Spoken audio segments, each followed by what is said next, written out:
লেকচারে আমরা দেখবো যে কাকে বলে জেনেরিক ক্লাস ইন জাভা। তো জেনেরিক ক্লাস জিনিসটাকে প্রথমে আগে এক্সপ্লেন করবো যে জেনেরিক ক্লাস জিনিসটা কি। ডাইরেক্ট প্র্যাকটিক্যালি আমরা এর ওভারভিউটা দেখে নেবো যে জেনেরিক ক্লাস ব্যাপারটা কি বলতে চাইছে এবং এর বৃত্তান্ত কেন কি বৃত্তান্ত কাজে লাগছে। দু রকম এক্সাম্পল আমি দেখবো, তাহলে জিনিসটা ক্লিয়ার হয়ে যাবে যে জেনারিক ক্লাস জিনিসটা কি।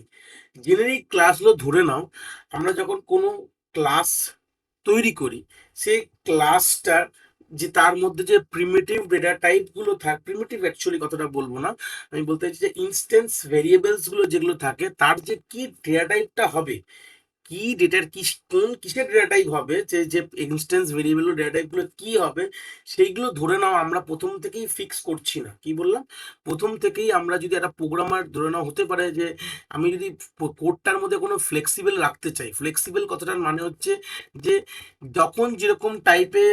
চাইবো সেরকম টাইপের আমি কোনোভাবে, আমি যেরকম ডেটা টাইপ আমার, আমি যদি কোনোভাবে আমার প্রিমিটিভ ডেটা টাইপগুলো ফিক্স করে দিই, মানে যে ডেটা টাইপগুলো ইনস্ট্যান্স ভেরিয়েবলের হবে সেটা যদি কোনোভাবে ফিক্সড করে দিই, তাহলে কি হতে পারে, কথাটা যদি ভেবে দেখি তাহলে কি হতে পারে। তাহলে গল্পটা হচ্ছে আমাদের কিরকম কি হতে পারে, তাহলে আমাদের তাহলে সেরকম টাইপের ডেটাই দিতে হবে। যদি আমি সিম্পল একটা এখানে কোড আমি করি, সিম্পল ধরে নাও যে কন্ট্রোল প্লাস এন করে, তাহলে জিনিসটা আরো ক্লিয়ার হয়ে যাবে। ধরে নাও ক্লাস আমাদের আছে জেন 3 বলে একটা ক্লাস আমি বানালাম, ঠিক আছে। তার মধ্যে একটা আমি জেন 3 নামক কনস্ট্রাক্টর নিচ্ছি। আগে প্রথমে একটা ইনস্ট্যান্স ভেরিয়েবল ইন্ট এ নিলাম, আর এখানে নিলাম ডাবল ডাবল বি। আমি আমার দুটো ইনস্ট্যান্ট ভেরিয়েবল নিয়েছি, এক্সাম্পলটা যারা ক্লিয়ার হয়ে যাবে। জেন 3 একটা তাহলে অবভিয়াসলি কনস্ট্রাক্টর লিখেছি, যার মধ্যে দুটো ভ্যালু আসছে, ইন্ট এক্স আসছে একটা, আর এটা আসছে ডাবল DOUBLE ডাবল আমাদের আছে বি আসছে। এটুকু পুরো ক্লিয়ার হয়ে গেছে। তার মধ্যে কি করেছি আমি, এ এর ভ্যালুটা আমি এক্স এ অ্যাসাইন করেছি, মানে এক্স এর ভ্যালুটা এতে অ্যাসাইন করেছি, সরি এটা x1 হয়ে গেল। আর হচ্ছে আমাদের বি এর ভ্যালুটা আমি ডাবল বি ইকুয়াল হয়ে গেছে, এটা বি না দিয়ে এখানে ওয়াই করে দিই। হতেই পারে কোনো দুটো দিস দিলেই হয়ে যেত, কোনো অসুবিধা নেই। Double B is equal to Y হয়ে গেল। আমি সিম্পল ধরে নাও কোনোভাবে প্রিন্ট করাচ্ছি, কি করছি, এটাকে প্রিন্ট করাতে চাইছি, প্রিন্ট করি ভয়েড ডিসপ্লে, আর কিছু ফাংশন রাখিনি, ডিসপ্লে করবে, ঠিক আছে। এই ডিসপ্লে করার সময় কি করবে, সিম্পল লিখবে print system dot out dot print LN দিয়ে আমি এখানে কি লিখছি, যে এর ভ্যালুটা হচ্ছে প্লাস এ, আবার প্লাস দিলাম এখানে ডবল কোটসের মধ্যে, এই বি এর ভ্যালুটা হচ্ছে equal to plus B. Simple আমি এটা কোড করেছি, সিম্পল করি তবে কমপ্লেক্সটা বুঝবো। আমাদের ক্লাস শেষ, এর মধ্যে আমরা এখানে কোনো অসুবিধা নেই, আমরা এখানে ক্লাস বানালাম। কি ক্লাস বানিয়েছি, এখানে ক্লাসের নাম দিলাম, এখানে এসমেন বলে একটা ক্লাস বানালাম। আমাদের আগে আমাদের ব্লুজে দুটো ডিফারেন্ট ডিফারেন্ট ক্লাসে লিখতে হতো, এখানে আমরা একটা ক্লাসে লিখলেই সব চলে যাবে, কোনো অসুবিধা নেই। যদি অত কমপ্লেক্স না বানিয়ে আমরা ওর মধ্যেও লিখতে পারতাম, কোনো অসুবিধা নেই। তা আমরা লিখেছি পাবলিক, ওটা তো কোনো সমস্যা হবে না। AGRS লিখলেও কোনো সমস্যা নেই, ঠিক আছে। আমরা কি করব, আমরা জেন 3 অবজেক্ট বানাবো, gen 3 is equal to new gen 3 ব্র্যাকেটের মধ্যে কি পাঠাবো, তো 5 পাঠালাম আর 10.86 পাঠিয়েছি, ঠিক আছে। আর করার পর আরেকটা অবজেক্ট বানাবো, জেন 3 অবজেক্টের নামই দিইনি দেখো, OB is equal to new gen 3, এটাকেই কপি করে নিলাম, আরেকটা অবজেক্ট বানাতে চাইছি আমি OBJ হিসাবে, এটা OBJ করে দিচ্ছি। কোনো এরার এখানে কিন্তু দেবে না যত পর্যন্ত কম্পাইল না করবো। এটাতে আমি 12 দিয়ে দিই, আর এটাতে দিয়ে দিই 100.69, ঠিক আছে। দুটো ভ্যালু আমি পাঠালাম, দুটো এবার ডিসপ্লে কল করবো। তো এটা সিম্পল কোড করছি, এর মধ্যে কোনো কমপ্লেক্সিটি কোনো ব্যাপার নেই, সিম্পল কোড করলাম, যেখানে একটা ক্লাস বা দুটো ইনস্ট্যান্স ভেরিয়েবল আছে, ডিসপ্লে ফাংশন আছে, ডিসপ্লে অবজেক্ট তৈরি করে ডিসপ্লে করবে, ব্যাস, ঠিক আছে। এই জিনিসটাকে বুঝতে হবে যে আমরা এটা কেন করছি, ওবি ডট ডিসপ্লে হয়ে গেল, সিম্পল, আমাদের কোড কিন্তু কমপ্লিট। সেভ করে বসি, সেভ তো অলরেডি মনে করা নেই, সেভ করবো জেন 3 নামক ক্লাসে, এটা জেন 3 ডট জাভা করে দেবো, save as gen 3 dot Java হয়ে গেছে। দেখো কোড চেঞ্জ হয়ে গেছে, কোডটাকে রান করে দেখবো যে সব কিছু আসছে কিনা। ধরে নাও জেন 3 ডট জাভাকে রান করাই, কোনো একটা জায়গায় বিল আছে, এখানে কি বানানটা ভুল লিখেছি, সিস্টেমের বানানটা, ঠিক আছে, এখানে সিস্টেমের নামটা SYSTEM হবে, ভুল আছে, সেভ করে ফেলি, ফের রান করবো। এখানে আমরা চলে গেলাম, এখানে লিখবো জাভা Gen 3, ঠিক আছে। কিছু একটা বলছে, হ্যাঁ পাবলিক, ওটা আমাকে এখানে কমান্ড প্রম্পটের জন্য এটা স্পেসিফিক করে দিতে হবে, ARGSE দিতে হবে, ARG দিলেও আগে এগুলো ভেরিয়েবল ছিল, এখন এটা স্পেসিফিক করে দিয়েছে, জাভা সি, ঠিক আছে, জাভা Gen 3, ও Gen 3টা আমি কম্পাইল করেছি, Gen 3 নামটা দিলে তো হবে না, আমাদের এখানে এসমেন এর মধ্যে লেখা আছে, তো এসমেনটাকে আমাকে কম্পাইল করতে হবে, যাই হোক ওখানে এসমেন পাওয়া যায়নি, আমি দরকার নেই, আমি এখানে মেনটা লিখে দিচ্ছি কমপ্লেক্সিটি না বাড়িয়ে, যেহেতু আমরা ওখানে এসমেনটা আমরা ওখানে সেভটা করা হয়েছিল ক্লাস এসমেন দিয়ে, মেনের ক্লাসের নাম দিয়ে সেভ করা হয়েছিল, Gen 3 দিয়ে না, তো আমি Gen 3 দিয়ে সেভ করে দিয়েছি বলে ওই মেনটা খুঁজে পাচ্ছে না, অসুবিধা নেই, আমরা মেনটাকে এর মধ্যেই দিয়ে দিলাম, পরে আবার ওটাকে আবার চেঞ্জ করতে গেলে আবার ওখানে যাও চেঞ্জ করে, অনেকটাই সমস্যার ব্যাপার, তো আমরা এখানে দিয়েই করি, দেখো আমাদের দিয়ে দিয়েছে এর ভ্যালু 5, বি এর ভ্যালু 10.6, এর ভ্যালু 5, বি এর ভ্যালু 10.6, কেন দুবারে একই দিয়ে দিয়েছে, আমরা দুবারই ওবি দিয়ে কল করেছি বলে, ওবি যে দিয়ে কল করিনি, এবার ওবি যে দিয়ে কল করি তাহলে আর কোনো সমস্যা হবে না, কম্পাইল করে দিলাম, কম্পাইল করে আবার এটাকে রান করলাম, দেখো দুবার ডিফারেন্ট ডিফারেন্ট ভ্যালু চলে এসেছে, ঠিক আছে, আমরা এইটুকু বুঝতে গেছি, এবার ধরে নাও আমাকে যে এই যে ইউজার যখন সেই ভ্যালু পাঠাবে, তাকে তো অবভিয়াসলি তাকে ইন্টিজার বা ফ্লোটই পাঠাতে হবে, অন্য কিছু তো পাঠাতে পারবো না, অন্য কিছু কি বাড়াতে পারবো, পারবো না, তো সেই সূত্রে আমাদের কিন্তু প্রথমেই আমার ক্লাসের কিন্তু কিরকম টাইপ অফ ডেটা নিতে পারে এটা কিন্তু প্রথম থেকে আমি ফিক্স করে ফেললাম, যে প্রোগ্রামার সে প্রথমেই বাউন্ডেড ফিক্স করে ফেললো, যে না তুমি কিন্তু অ্যাজ এ ক্লাসের যে ইউজার যদি হও তোমাকে এইরকম ডেটাই কিন্তু পাঠাতে হবে, যেটা কিনা ইন্টিজার একটা ডাবল, এছাড়া তোমার অন্য কিছু দিলে আমি কাজ করতে পারবো না, তো এই যে কনসেপ্টটা ওয়ান কাইন্ড অফ, আমি প্রোগ্রাম কখনো লিমিটেশন হতে পারে না, লিমিটেশন কনসেপ্ট থাকলে সেই প্রোগ্রামটা এই মার্কেটে কোনোভাবে অ্যাচিভ অ্যাকসেপ্টেবল হওয়া খুব চাপ হয়ে যায়, তো সেই সূত্রে দাঁড়িয়ে এটাকে ফ্লেক্সিবল আনার জন্য বললো যে ঠিক আছে, এরকমও কনসেপ্ট আমাদের কাছে নিয়ে আসা হলো, যাওয়া নিয়ে আসলো, যে যে এখানে তুমি কখনো কোনোভাবে ফিক্স করতে হওয়ার দরকার নেই, কি বললাম, ফিক্স হওয়ার দরকার নেই, মানে আমি এখানে যে এই যেটা ইন্টিজার হবে আমরা এখানে ফিক্স করব না, ঠিক আছে, আমরা কি করে দেবো যে এখানে যা ইচ্ছা ভ্যালু ইউজার যেরকম চাইবে তার ভ্যালু দিতে পারে, কিন্তু ক্লাস কি ওর আলটিমেটলি কি আমরা যেরকম ভ্যালু দেবো সেরকম তার রেসপেক্ট আউটপুটটা ঠিকঠাক হলেই হলো, তো আমরা তো সেই কনসেপ্টটাকে তৈরি করতে গেলে সেই কনসেপ্টটাকে বলা হয় জেনারিক ক্লাস, যে ক্লাসটা কোনো তার ইনস্ট্যান্স ভেরিয়েবলগুলো, ঠিক আছে, ইনস্ট্যান্স ভেরিয়েবলগুলো ফিক্সড না, তাহলে আমি এখানে কি করে দিলাম, আমি এই ক্লাসটাকে জেনারিক করার জন্য আমি এখানে এই ক্লাসের আগে একটা আমাদের অ্যাঙ্গুলার ব্র্যাকেট, ক্লাস কথাটা লেখার পর একটা অ্যাঙ্গুলার ব্র্যাকেট দেবো, আর দুটো যেরকম যতগুলো তোমার লাগবে, মানে যেখানে যেরকম দুটো ভেরিয়েবল আমি ইউজ করেছি ক্লাসের, যেরকম দুটো ভেরিয়েবল হতে পারে, একটা ভেরিয়েবল চাইলে তোমার যদি একটাই ভেরিয়েবল থাকে, তুমি একটা ভেরিয়েবল তার টাইপটা তুমি ফিক্স করতে চাইছো না, যেখানে দেখো দুটো ডিফারেন্ট ডেটা টাইপ আমি ইউজ করেছি, একটা ইন্ট একটা ডাবল, যেরকম হতে পারে তোমার ক্লাসে পাঁচটা মানে তিনটে ডেটা টাইপ, ধরো ইন্ট ডাবল লং, তো তুমি যতগুলো ডেটা টাইপ তুমি ইনস্ট্যান্স ভেরিয়েবলে ইউজ করছো ততগুলো তুমি এখানে একটা বড় ক্যাপিটাল ভেরিয়েবল এখানে লিখবে, কি বললাম, ক্যাপিটাল একটা ক্যারেক্টার লিখবে, যেরকম আমি এখানে দুটো করেছি বলে আমি দুটো ক্যাপিটাল ক্যারেক্টার লিখবো, T, U, কেন এখানে দুটো আছে আমার, কি আছে, একটা ইন্ট আছে, একটা ডাবল আছে, তো আমি ইন্টটাকে আমি টি দিয়ে বোঝাবো,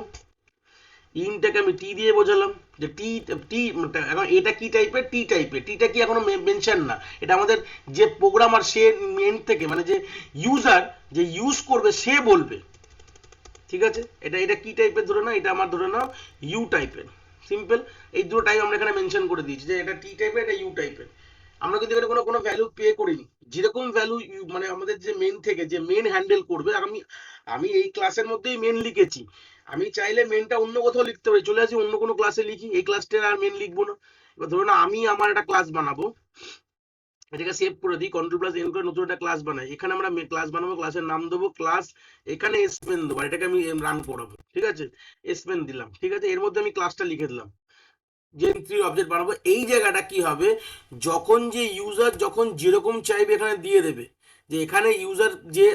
ইউজার আমি দুটো ভ্যালু কি কি পাঠাবো এটা লিখে দেবো, তার অ্যাপার ক্লাসটা লিখবো, কি লিখবো, তার অ্যাপার ক্লাস, আমি এখানে ইন্টিজার পাঠাতে চাই আর ডাবল পাঠাতে চাই, র্যাপার ক্লাসটা লিখে দেবো, ঠিক আছে, দিয়ে আমি দুটো জিনিস পাঠিয়েছি, আবার আরেকবার আমি অবজেক্ট বানিয়ে সেখানে পাঠাতে চাইছিলাম, যে ধরে নাও আমি স্ট্রিং পাঠাতে চাইছিলাম, কি পাঠালাম, স্ট্রিং,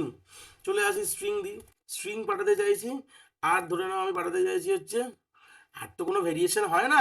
তুমি বুঝতে পারবে না, ধরে নাও সেরকম। আর স্ট্রিং পাঠাতে চাইছি, আর ধরে নাও সেই ইন্টিজারই পাঠাতে চাইছি ধরে নাও, ঠিক আছে, আর তো ভেরিয়েশন সেরকম দিতে পারবো না। ইন্টিজার আর স্ট্রিং দুটো চেঞ্জ হয়ে গেল, দেখো। স্ট্রিং এর জায়গায় চলে গেল কি, চলে গেল অরিত্রী চলে গেল, দেখো অরিত্রী চলে গেল।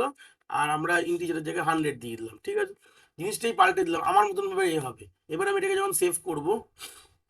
এটা এটা কিন্তু আর কোনোভাবে নেই,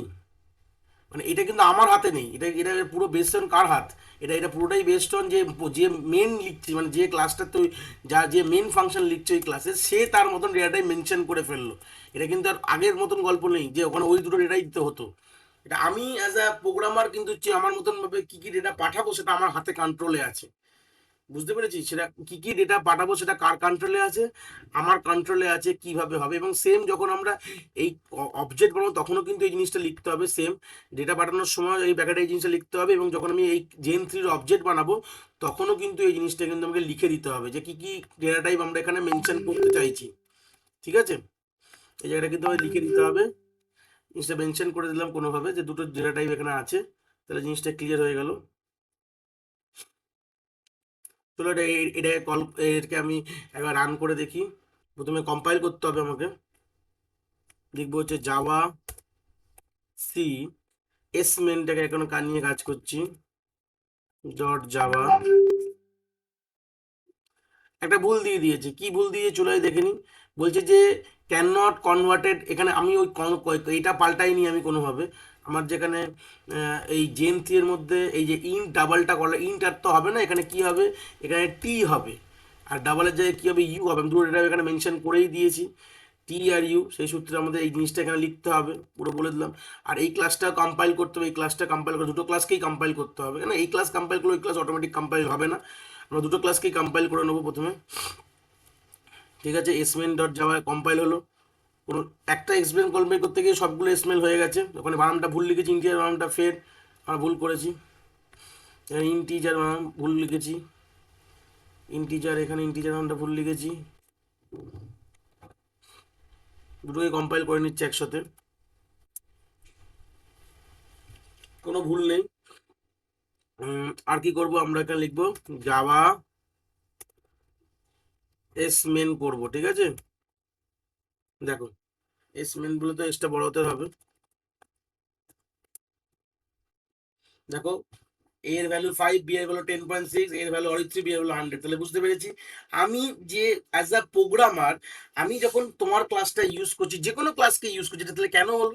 আমি ক্লাসে প্রথমবার আমি কোডটা করালাম যখন, তখন আমি ফিক্স করে দিয়েছিলাম, ইন্টার ডাবল করেছিলাম। তারপরে আমি বললাম যে না, আমি আমার ক্লাসকে একটু জেনারেলাইজ রাখি, যে যেরকম ডেটা টাইপ চাই দিয়ে কাজ করতে পারবে। তো সেই সূত্রে আমি কি করলাম, আমি ক্লাসের ঠিক নামটা শেষ করার পরেই দুটো, যেহেতু আমার দুটো ডিফারেন্ট ডিফারেন্ট ছিল,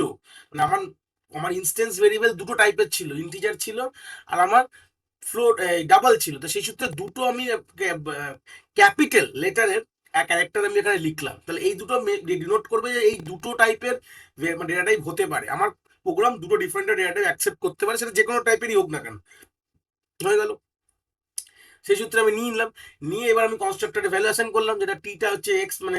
যে এটা হচ্ছে টি টি টি টি নামক, আমি এখানে ইনস্ট্যান্ট ভেরিয়েবলটা কি আর ইন্ট লিখবো না, টিটা হবে, টি নামক হচ্ছে টি ডেটা টাইপের এ, আর ইউ ডেটা টাইপের বি, যেটা কিনা এখন আমরা জানি না, যে মেন লিখবে সে ডিফাইন করবে টি আর ইউ এর কি ডেটা টাইপ হবে, টিটা কি ডেটা টাইপ আর ইউটা কি ডেটা টাইপ, এটা যে তৈরি করবে, যে লিখবে মেন, সে ডিসাইড করবে। বুঝতে পেরেছি, তো এই সূত্রে আমরা কিন্তু এইভাবে জিনিসটাকে পুরো ক্লিয়ার করলাম, ঠিক আছে। আমরা এইভাবে লিখলাম, আমরা কনস্ট্রাক্টরের মধ্যে সেম টি এক্স আর ইউভি করলাম, করার পর ডিসপ্লে করলাম, সিম্পল মেন থেকে কি করলাম, মেন থেকে জাস্ট যখন কি করলাম, যখন আমি অবজেক্ট বানাবো তখন আমাকে বলে দিতে হবে যে মেন, আমি দেখো ডিফারেন্ট মেন, কিন্তু যে মেন কিন্তু যে যে মেন ইউজার, সে কিন্তু ওই ক্লাসের অবজেক্ট মানে তার মধ্যে, মানে আমি ধরে নাও একটা জেনারিক ক্লাস বানিয়েছি, আর তুমি ধরে নাও তার অবজেক্ট বানাচ্ছ, তুমি তোমার মতন ডেটা টাইপ এখানে পাস করলে, তুমি এখানে বললে তুমি কি কি ডেটা টাইপ অ্যাকসেপ্টেবল সেরকম নিলে, নিয়ে সেটাকে আমরা কোনোভাবে আমরা ভ্যালুগুলো পাঠালাম এবং তার ডিসপ্লে করলাম যখন, তখন সেরকমভাবে খুব সুন্দর করে ডিসপ্লে দিল। তা আশা করি জেনারিক ক্লাসের কনসেপ্টটা অফ ডবল, দুখানা যদি ইনস্ট্যান্স ভেরিয়েবল দিয়ে কি করে হয় সেটা বুঝতে পেরেছি, ঠিক আছে। সো আমরা এই এক্সাম্পলটা দেখলাম, যদি আমাদের ইনস্ট্যান্স ভেরিয়েবল দুটো টাইপের হয়, বা আমরা এরকম করতেই পারি যেখানে আমাদের ক্লাসের মধ্যে ইনস্ট্যান্স ভেরিয়েবল দুটো বা দুটোর অনেক বেশি রয়েছে, এরকম যদি কোনো সমস্যা থাকে তাহলে কিন্তু আমরা কোনো না কোনোভাবে করতে পারবো, কোনো প্রবলেমের বিষয় নেই এই জায়গাটা। ঠিক আছে, আমরা এরকমভাবে আলটিমেটলি আমরা এইভাবে বুঝিয়ে দেবো যে কতগুলো আমাদের ইনস্ট্যান্স ভেরিয়েবল আছে, সেটা ডিফারেন্ট যদি হয়, ডিফারেন্ট টাইপ অফ, যদি আমাদের দুটোই different type of instance variable আমাদের ক্লাসে দরকার, তখন আমরা দুটো এরকম আপার কেস ক্যারেক্টারগুলোকে দিয়ে আইডেন্টিফাই করাবো যে এটা একটা হচ্ছে টি, একটা ইউ। এটা টি ইউটা ফিক্স না, এটা তুমি তুমি যা ইচ্ছা দিতে পারবে, এই টি এর জায়গায় তুমি যা ইচ্ছা মানে যে কোনো একটা আপার কেস ক্যারেক্টার দিতে পারবে, একটা দিয়ে তুমি মেনশন করলে কোনো সমস্যা নেই। তাই আমাদের আলটিমেটলি ওই অ্যাঙ্গুলার ব্র্যাকেটের মধ্যে যেটা আমরা মেনশন করি ওটা, ওইটাই কিন্তু আমাদের যে যে আমাদের ইউজার হবে আমাদের ক্লাসকে, তো ততগুলো আমাদের ডেটা টাইপ ওখানে মেনশন করতে হবে, তাহলেই আমাদের কাজ কিন্তু সক্ষমলি করতে পারবো। তো এটা যে জেনারিক ক্লাসের একটা আউট স্ট্রাকচার বললাম, এরকম আমরা সিঙ্গেল ক্লাস দিয়েও করতে পারি। চলো আরেকটা এক্সাম্পল দেখি আমাদের। এখানেও ডাবল এক্সাম্পল দিয়ে একটা এক্সাম্পল করা করা আছে, যেখানে কিনা দুটো আমাদের ইনস্ট্যান্স ভেরিয়েবল দুটো টাইপের, সেটাও এখানে একই রকম জিনিস দেওয়া রয়েছে, কোনো অসুবিধা নেই, একই ব্যাপার। তো আমরা সিঙ্গেল দেখিনি, এটা আমাদের দেখো সিঙ্গেল, আমাদের যেখানে এখানে একটা ইনস্ট্যান্স ভেরিয়েবল, একটা টাইপের ইনস্ট্যান্স ভেরিয়েবল আছে, সেম এখানে কি করছি আমরা কোনোভাবে কনস্ট্রাক্টর দিয়ে তার ভ্যালুটাকে অ্যাসাইন করছি, করে আমাদের কি করেছি, যে মেন আছে, যে ক্লাস মেন বলে আছে, সে অবভিয়াসলি কি করছে, সে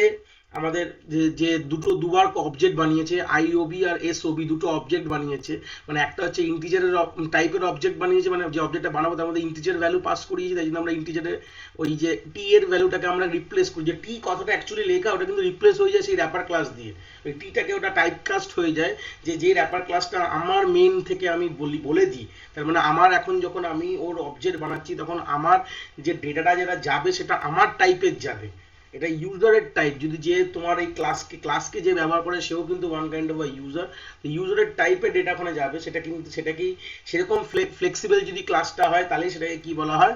জেনারিক ক্লাস বলা হয়। যখন আমরা ইউজার ডিসাইড করবে, যে ক্লাসটার অবজেক্ট বানাবে সে ডিসাইড করবে যে কিরকম ভ্যালু আমি পাঠাবো, আগের থেকে ফিক্সড বলে দেওয়া নেই কিন্তু। এটা এটা এটা যখন যখন ইউজার যখন ওই ক্লাসটাকে কোনো প্রোগ্রামার কি ওয়ান কাইন্ড অফ যখনই যে কোনো ক্লাস ইউজ করা হয়, ইউজ করে কেউ, সেটা তারা প্রোগ্রামার, অবভিয়াসলি যে ক্লাস ইউজ করে সেও প্রোগ্রামার, বাট তখন সে ক্লাসটার ইউজার হয়ে যায়, তো তখন সে ডিসাইড করলো যে কিরকম টাইপের ডেটা আমি পাঠাতে চাই।